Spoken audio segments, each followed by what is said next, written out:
amiriku pasang.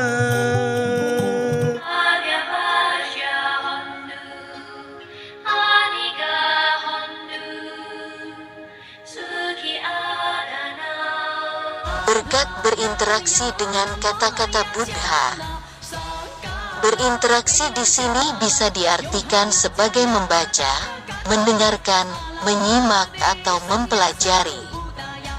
Tahukah Anda ketika kita datang ke vihara melakukan puja bakti, dan seandainya kita tidak memahami arti dari parita-parita yang kita ucapkan atau kita baca, itu sudah merupakan suatu kekuatan untuk membawa kita keluar dari samsara, karena sifat dari kata-kata Buddha itu bahasa palinya, niyanika, atau mempunyai kemampuan untuk menuntun kita untuk keluar dari samsara, merealisasi nibbana.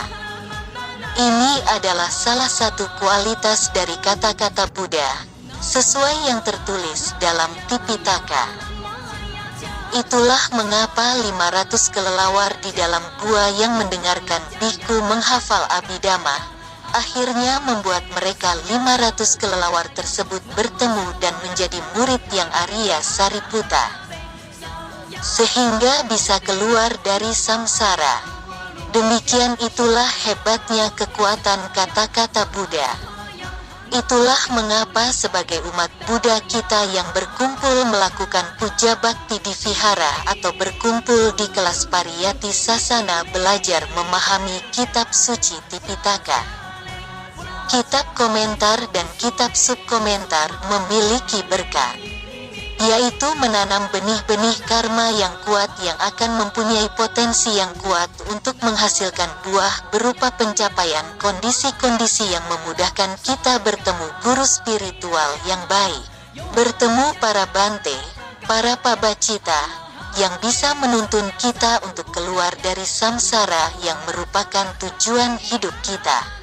Oleh karena itu marilah kita berbuat kebajikan yang terarah yang mempunyai kekuatan untuk membawa kita semua keluar dari samsara ini. Dari salah satu kitab Abhidhamma Pitaka, kitab yang terakhir.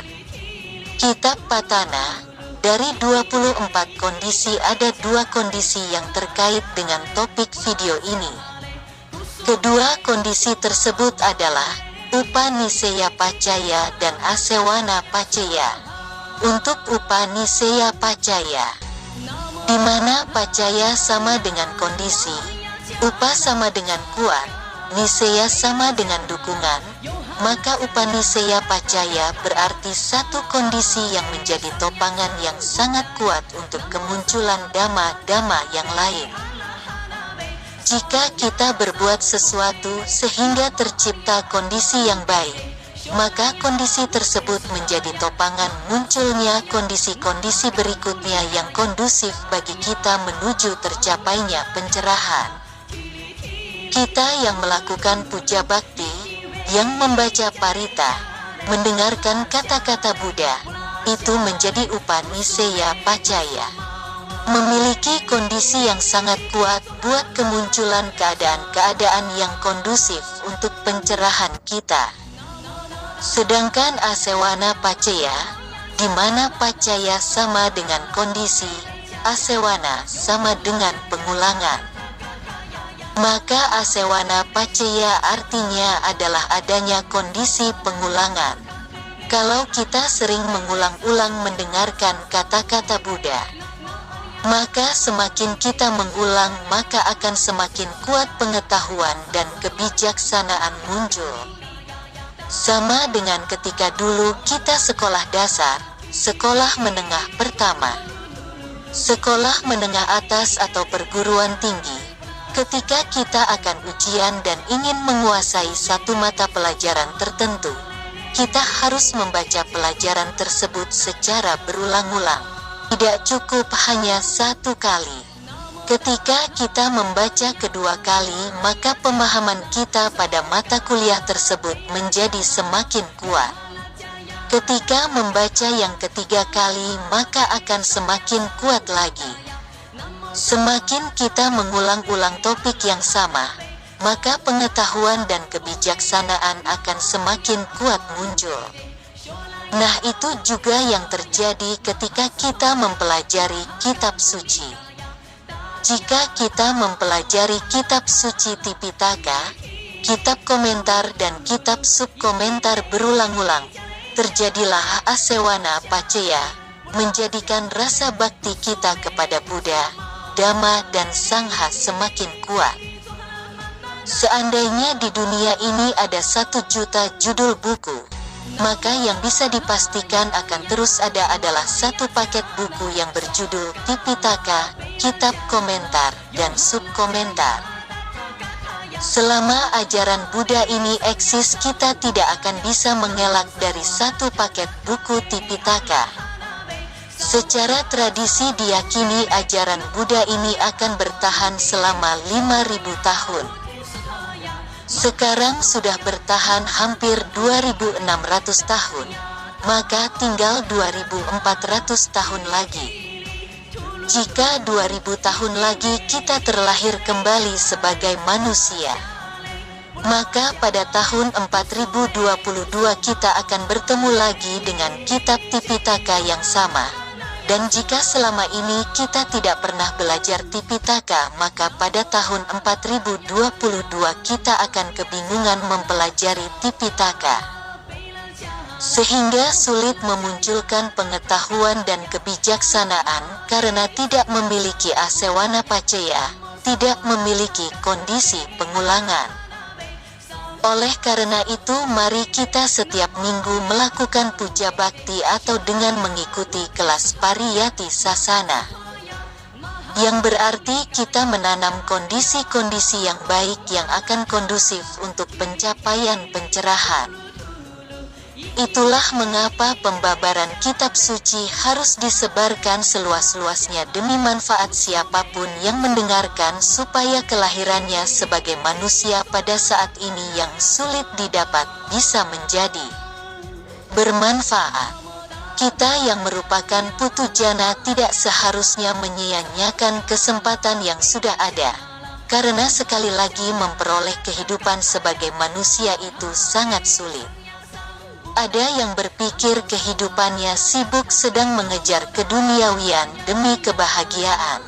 Mereka tidak paham bahwa bagi mereka yang memahami kitab suci itu, kualitas kehidupannya juga semakin meningkat, karena membuat mereka mengerti tentang kehidupan ini dengan lebih bagus, sehingga sering mengalami kedamaian. Kedamaian adalah tujuan hidup kita. Kedamaian itu dealing dengan situasi apapun, tidak bertengkar dengan kebahagiaan dan kesedihan. Kalau ditambah dengan berlatih meditasi misal hingga mencapai magga dan pala, pencerahan terjadi, kilesa terkikis, semakin damai, semakin bahagia. Demikianlah video ini, semoga bermanfaat. Sampai jumpa lagi di video lain di channel ini yang menyampaikan pengetahuan benar, baik, dan ditambah bonus video menarik, dengan harapan selain bermanfaat mudah-mudahan menarik untuk ditonton. Anda bisa menemukan channel ini di YouTube dengan nama Hermanu Hadi. Kepada Anda penonton video ini disampaikan banyak terima kasih. Semoga Anda sehat, berbahagia, gemar berbuat kebajikan dan bersemangat menjalani hidup dengan hati yang damai. Bye-bye.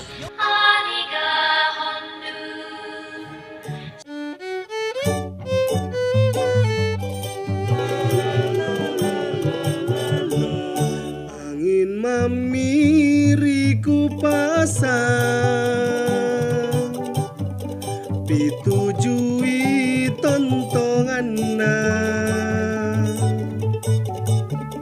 tu saroa tak kalupa. Angin mamiriku pasang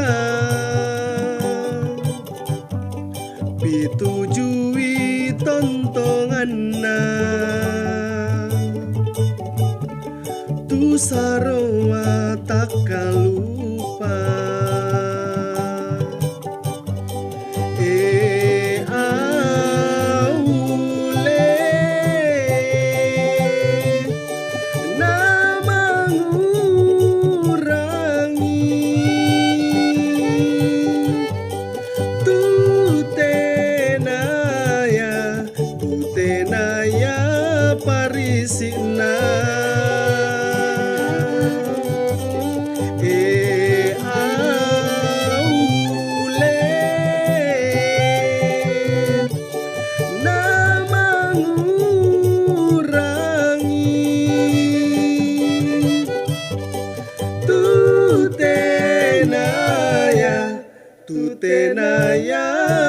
dari sinar.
Nalolorang